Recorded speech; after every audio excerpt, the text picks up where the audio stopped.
नमस्कार, next nine news देख रहे हैं आप। मैं हूं आपके साथ तनुज दीक्षित। आप सभी का बहुत बहुत स्वागत है मेरे खास प्रोग्राम सत्ता से सवाल। 18वीं लोकसभा का पहला सत्र संसद भवन में शुरू हो चुका है और कल और आज यहाँ पर देखिए जो यहाँ पर सांसद थे उन्होंने शपथ ली। ऐसे में आज जो स्पीकर है उसके नाम को लेकर भी बड़ी चर्चा हुई, लेकिन जो सबसे ज्यादा चर्चा रही उत्तर प्रदेश में वो रही चंद्रशेखर आजाद से, जो कि नगीना सीट से मौजूदा सांसद है।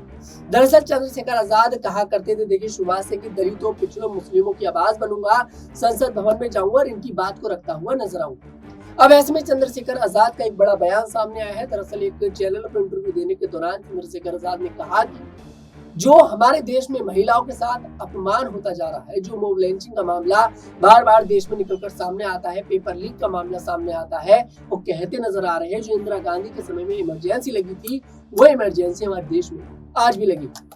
ये शब्द है चंद्रशेखर आजाद की, जो नगीना सीट से देखिए मौजूदा सांसद है। कुछ सवाल होंगे हमारे साथ स्टूडियो में समय मौजूद है। आशु की बहुत बहुत स्वागत है आपका। सबसे पहले सवाल आपसे यही लेना चाहूंगा, चंद्रशेखर आजाद का जो सपना था संसद भवन जाने का वो पूरा हो चुका है और आज चंद्रशेखर आजाद ने अपनी शपथ भी ले ली है पार्लियामेंट में संसद के तौर पर। अब ऐसे में क्या कुछ यहाँ पर करते नजर आएंगे, क्योंकि पहले ही दिन देखिए चैनल में इंटरव्यू देने के दौरान उन्होंने पार्लियामेंट में ही बाहर उनका इंटरव्यू किया गया था, उन्होंने बहुत कुछ कहा। उन्होंने यहाँ पर मॉब लिंचिंग का मामला उठाया, पेपर लीक का मामला उठाया और जिस तरह से दलितों के साथ, पिछड़ों के साथ व्यवहार हमारे देश में किया जाता है, वो मामला यहाँ पर चंद्रशेखर आजाद रावण उठाते नजर आए। क्या कुछ आने वाले समय में यहाँ पर दलितों, पिछड़ों और मुस्लिमों के लिए करते हुए नजर आएंगे? देखिए, आजाद का जो पक्ष है और आजाद कहीं ना कहीं जिस हिसाब से शुरुआत से दलितों के मसीहा के तौर पर जो जाने जाते हैं, देखिए कहीं ना कहीं चंद्रशेखर आजाद की छवि वैसी है। और दूसरी बात ये, उनका संसद में जाना और बतौर एक सांसद शपथ लेते हुए इन तमाम मुद्दों को उठाना, मॉब लिंचिंग का मुद्दा उठाना, इमरजेंसी का मुद्दा उठाना, और आप देखिए जिस हिसाब से लगातार दलितों की आवाज उस शुरुआत से कहीं ना कहीं बने हुए, जब से आप देखिए उन्होंने इस बार के लोकसभा में राजनीति में उन्होंने कदम रखा, पहली बार राजनीति में कदम रखा, यूपी की पहली बार नगीना सीट से उन्होंने चुनाव लड़ा और जीते भी बहुमत के साथ। और उनका साफ तौर पर कहना था कि मुझे किसी का समर्थन नहीं मिला, मुझे सिर्फ जनता का प्यार मिला है। तो देखिए कहीं ना कहीं दलित जनता जो है वो उनसे प्यार करती है और उसी दलित जनता के लिए, उसी दलित वर्ग के लिए लगातार आप देखिए जिस हिसाब से चंद्रशेखर आजाद की जो आवाज है वो बुलंद होती नजर आई है। ना केवल आप देखिए एक तरह से उनके, आप देखिए सिर्फ एक धर्म का मुद्दा ही कहीं ना कहीं अगर उठाए तो धर्म का एक ऐसा मुद्दा है उत्तर प्रदेश में देखिए जो लगातार तूल पकड़ता नजर आता है। कहीं ना कहीं इस बार ये नया मुद्दा दलितों का जो उठाते हुए चंद्रशेखर आजाद दिखाई दिए संसद में, कहीं ना कहीं शपथ लेने के दौरान भी जब उन्होंने आप देखिए तमाम तरह के बयान दिए थे, वो जब संसद पहुंचे, संविधान की किताब अपने साथ लेकर पहुंचे, उन्होंने तमाम तरह के वो मुद्दे उठाए, उन मुद्दों को तूल दी। तो मुझे लगता है आजाद आने वाले समय में एक दलितों के मसीहा तो है ही, लेकिन आने वाले समय में बतौर एक सांसद के तौर पे भी जो उनका, मुझे ऐसा लगता है जो उनकी भूमिका रही संसद में, सदन में, वो भूमिका उनकी देखने लायक होगी। जी वाकई में यहाँ पर जो संसद भवन के अंदर चंद्रशेखर आजाद की भूमिका होगी वो देखने लायक होगी। यहाँ पर एक आरक्षण का मुद्दा देखिए इस बार 2024 के चुनावों में सबसे ज्यादा अहम माना गया। विपक्ष ने इस बार भारतीय जनता पार्टी पर जमकर हमला बोला कि भाई आप आरक्षण खत्म कर देंगे अगर भारतीय जनता पार्टी की सरकार आई। क्या बीजेपी की सरकार में कुछ ऐसा देखने को मिलेगा? तब चंद्रशेखर आजाद क्या कुछ करते नजर आएंगे? देखिए, मुझे लगता है भारतीय जनता पार्टी आरक्षण का मुद्दा हमेशा उठाती है और आरक्षण के लिए मुझे ऐसा लगता है देखिए हित में काम भी करती है, लेकिन विपक्ष इसको मुद्दा हमेशा बनाता है। फिर चाहे मराठा आरक्षण की बात करें या मुस्लिम आरक्षण की बात करें, तमाम अगर आप आरक्षण पे अगर आप बिहार में देख लीजिए, जिस हिसाब से जातिगत जनगणना का मुद्दा कहीं ना कहीं उठा था, उसके बाद कहीं ना कहीं विपक्ष ने इस बात को बड़ी तूल दी थी और उसके बाद, उसके तुरंत बाद आप देखिए कुछ समय बाद नीतीश कुमार जो थे वो एनडीए में शामिल हो चुके थे। तो कहीं ना कहीं विपक्ष ने इस बात का बड़ा मुद्दा बनाया था कि बिहार में जातिगत जनगणना को क्या नीतीश कुमार रोकना चाहते हैं, इसी के लिए क्या वो कहीं ना कहीं एनडीए में शामिल हुए, क्या उन्होंने गठबंधन किया। तो देखिए मुझे ऐसा लगता है विपक्ष से तमाम मुद्दे कहीं ना कहीं उठाता नजर आया, लेकिन आजाद की भूमिका कहीं ना कहीं इस बार अहम इसलिए होने वाली है क्योंकि पहली बात तो इंडिया गठबंधन जो है वो लगातार चंद्रशेखर आजाद को अपनी ओर लाने का प्रयास कर रहा है। आप अखिलेश यादव की बात कर ले, राहुल गांधी की बात कर ले, मायावती तो चलिए संसद के इस बार इस पूरे समीकरण से कहीं ना कहीं बाहर है, लेकिन अगर आप इस बार इंडिया गठबंधन की, पूरे इंडिया गठबंधन की बात करें तो तमाम नेता जो है वो आजाद का कहीं ना कहीं पक्ष लेने का प्रयास भी कर रहे हैं और आजाद के पक्ष की मांग भी कहीं ना कहीं रख रहे हैं। उनका मन भी यही चाहता है कि चंद्रशेखर आजाद का पक्ष उनकी बातों में हो, क्योंकि आजाद की जो जीत है वो इस बार कहीं ना कहीं आप देखिए उनकी जीत ने चुप्पी साध दी है तमाम नेताओं के मुख पर, और जिस हिसाब से उनकी जीत कहीं ना कहीं हुई है वो कहीं ना कहीं आप देखिए बहुमत के साथ वो जीता जरूर है, लेकिन उनकी एक जीत ने पूरी राजनीति कहीं ना कहीं यूपी की खासतौर पर बात करें तो बदल दी है। आरक्षण का मुद्दा हमेशा उठता है, लेकिन इस बार मुझे लगता है भारतीय जनता पार्टी को जवाब देना पड़ेगा संसद में, खासतौर पर कि आखिर क्यों ये आरक्षण के मुद्दे पर आप कभी आप देखिए कोई एक्शन लेते, या क्यों कोई आप देखिए एक संवैधानिक तौर पर भी आप क्यों आखिर कभी इस पूरे मुद्दे को एक तरह से कहें तो इस पूरे मुद्दे पर कोई भी कदम उठाते नजर क्यों नहीं आते, और विपक्ष को हमेशा क्यों खूब पकड़नी पड़ती है ऐसे मामलों में। तमाम ऐसे मुद्दे जो कहीं ना कहीं इस बार संसद में उठने वाली जी है। बिल्कुल, यहाँ पर चंद्रशेखर आजाद ने जीत दर्ज कर एक ऐसा कायम कर दिया अपना नाम, कहीं ना कहीं इनकी चर्चा सभी के साथ यहाँ पर की जा रही है। जी। लेकिन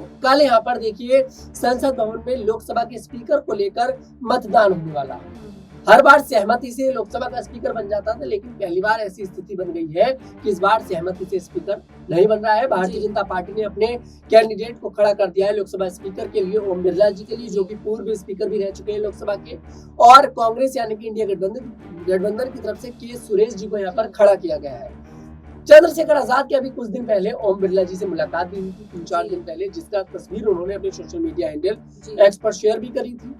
चंद्रशेखर आजाद किसका समर्थन करते नजर आएंगे, विपक्ष का या फिर सत्ता में बैठी भारतीय जनता पार्टी यानी एनडीए का? देखिए, मुझे ऐसा लगता है चंद्रशेखर आजाद ने जिस हिसाब से परिणामों से पहले, जब आप देखें बहुमत तो ना इस पर इंडिया साबित कर पाया ना इंडिया ब्लॉक साबित कर पाया, लेकिन आजाद की जो जीत हुई वो कहीं ना कहीं देखने लायक थी। और उससे पहले आप देखें एग्जिट पोल के जब आंकड़े आए थे, एग्जिट पोल के आंकड़ों में साफ तौर पर नगीना से आजाद की जीत कहीं ना कहीं दिखाई गई थी। उसके बाद साफ तौर पर खुले तौर पर ये बयान थे कि इंडिया गठबंधन को जहां जहां मेरे पक्ष मेरे समर्थन की जरूरत पड़ेगी मैं अपना समर्थन दूंगा, और ऐसा भी हो सकता है मैं आने वाले समय। लेकिन ओम बिरला जी से मुलाकात, मेरा शब्द ओम बिरला जी से मुलाकात, ओम बिरला जी से मुलाकात मुझे ऐसा लगता है कहीं ना कहीं भारतीय जनता पार्टी कोशिश कर रही है चंद्रशेखर आजाद को अपनी तरफ करने। लेकिन मुलाकात करने आजाद पहुंचे थे, ओम बिरला जी थोड़ी। बिल्कुल, देखिए कहीं ना कहीं मुलाकात करने चंद्रशेखर आजाद पहुंचे थे। रणनीतिक तौर पर राजनीति के जरिए अगर आप नजरिए से देखें तो चंद्रशेखर आजाद जो है वो कहीं ना कहीं इस बार रणनीतिक तौर पर चलने का जो प्रयास कर रहे हैं, मुझे लगता है उन प्रयासों के मद्देनजर कहीं ना कहीं इंडिया गठबंधन के एक तरह से उनके मन में डर फूकना चाहते हैं चंद्रशेखर आजाद भी कि देखिए अगर आप मेरे साथ गठबंधन करना चाहते हैं तो मैं तैयार नहीं हूँ।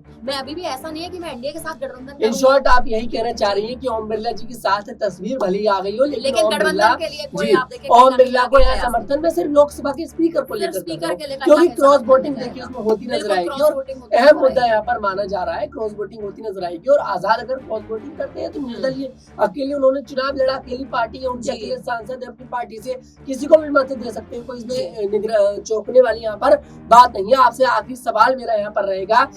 आजाद खुद तो संसद पहुंच गए हैं, अपनी पत्नी की यहाँ पर राजनीति में एंट्री कराने की चर्चा उनकी तेज हो गई, वे अपनी पत्नी की राजनीति में एंट्री करा सकते हैं। क्या उम्मीद आपको दिखाई दे रही है कि आजाद अब संसद भवन पहुंचने के बाद अपनी पत्नी को भी धीरे धीरे कर उत्तर प्रदेश की विधानसभा चुनाव में या फिर कभी आने वाले समय में लोकसभा का चुनाव लड़ाते नजर आएंगे? देखिए, उपचुनाव में तो कहीं ना कहीं कयास लगाए जा रहे हैं कि वो अपनी पत्नी को उतारते नजर आ सकते हैं, लेकिन मुद्दा देखिए तब भी यही उठेगा कि अगर वो खुद संसद पहुंच चुके हैं तो क्या उनकी पत्नी आएंगी या नहीं आएंगी, ये आप देखिए कहीं ना कहीं उपचुनाव के बाद स्थिति स्पष्ट होती नजर आएगी। और सबसे बड़ी बात, उत्तर प्रदेश के 2027 के भी विधानसभा चुनाव होने जा रहे हैं, तो आप देखिए कहीं ना कहीं 27 के जो विधानसभा चुनाव है वो दिलचस्प होंगे आजाद की रणनीति तौर पे कि क्या चंद्रशेखर आजाद सच में अपनी पत्नी को अगर इस बार उपचुनाव में बिजनौर की जिस सीट पर लगातार देखिए चर्चा हो रही है उस सीट से उतारते नजर आ सकते हैं। तो यूपी के 2027 के विधानसभा चुनाव में आजाद की क्या रणनीति रहेगी, क्या वो अपने परिवार को पूरी तरह से आप देखें इस राजनीति में शामिल करते नजर आएंगे या नहीं, ये अब कहीं ना कहीं देखना दिलचस्प होगा। जी वाकई में अब देखना दिलचस्प होगा कि आखिरकार चंद्रशेखर आजाद पार्लियामेंट तो पहुंच चुके हैं, सांसद तो बन चुके हैं,